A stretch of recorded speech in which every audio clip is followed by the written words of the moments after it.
When one considers the value of a spoken word, one realizes the power of the tongue. There are those who mistakenly believe what they voice has no effect, or that the words they speak have no value or recourse. Yet it is a powerful tool in the realms of both the heavens and the earth. Consider the words I speak. Do they not carry with them a purpose, a reasoning, a beckoning, a call? Many of mine are too careless with their tongues, my child. When one allows one's tongue to spew forth that which flows from contention, pride, rebellion, and disappointment, one must recall the one waiting for such a response. My child, the tongue should flow forth with blessing and conviction, not cursing and condemnation. Consider the young child learning words. One of the first words he learns the meaning of is no. One of the words he speaks with most heartfelt conviction is no. He is learning that no is not always an appropriate response. One must not respond in voice to me and others as the young child responds. As he learns, his no response often carries a consequence. So must mine who are growing understand the consequences of their speech. When one says of oneself, I can't, I won't, I always, I never, one must be very careful with what follows these preemptive ways of speaking, for the confession is followed by conviction, good or bad it may be. One must recognize also one's ability or inability to speak offense and curse over others. For just as the powers of the one who waits for an opportune moment wait for one to speak ill of oneself, so also they wait for one to speak ill of another. My child, my own, must recognize the empowerment of negative forces when one speaks ill of oneself and others. For out of the mouth flows the manner of the heart and the focus of the mind. The same mouth which praises me is the same mouth which curses oneself and another, and this should not be so. For I gave commands that, when followed diligently, the mind and the heart moving within those commands would immediately recognize where such a fountain of black water flows from. My child, it is not from I.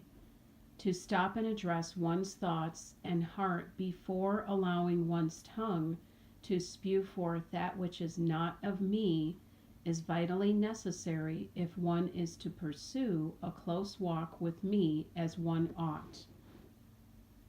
For when one's tongue is focused on darkness, darkness will begin to slowly evade the light of me and begin to darken one's thoughts, heart, and soul, and the enemy shall gain a convincing foothold, where his lies seem to be my truth, but in fact are only a tool of darkness, a strategy whereby evil affects man's ability to stay focused where he ought, on me.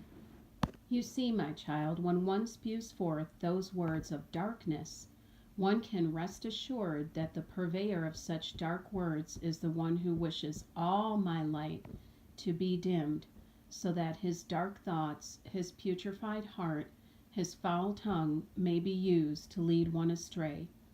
So many ask, how do I stop Satan's darkness from spewing forth from my tongue? Number 1, recognize the power of your words. Number 2, recognize the origin from which they are birthed. Number 3, what is the state of the mind and heart as these words are spoken? And lastly, but most importantly, will the spoken words be rooted in love and truth with conviction to follow, or is the intent of the words spoken to help or to hinder or to cause hurt? Are they dark words meant to bring harm and condemnation? Understand the difference between the spoken words of conviction, which lead to necessary thought that changes the heart to be more inclined toward me, and the spoken words of condemnation, which leave no room for conviction and change, but cause a division and stepping away from my truth. The most effective way to speak my truth is to speak forth my words. One cannot argue with my words. One cannot be convicted without my words. My words bring deliverance and healing. One cannot do this on one's own. Allow my Spirit to direct your speech. As you turn over jurisdiction of the mind, heart, and tongue to that of the leading of my Spirit, a guard shall be installed in these areas in order to do a mind and heart check, a filter that will not allow darkness to pervade, but light of me to dispel all darkness of mind, heart, and speech. My child, if the speech is rooted in anger, aggravation, pride, bitterness, arrogance, jealousy, covetousness, harassment, it is of mine and man's enemy, and should not be spewing forth out of the mouths of my own. All I need to do is to ask and allow my Spirit to have jurisdiction. Every spoken word be rooted in love, kindness, gentleness, and strength, and allow my Spirit to speak my words of healing and conviction where necessary. My church must prepare their hearts for my return. And here are the scriptures for this week.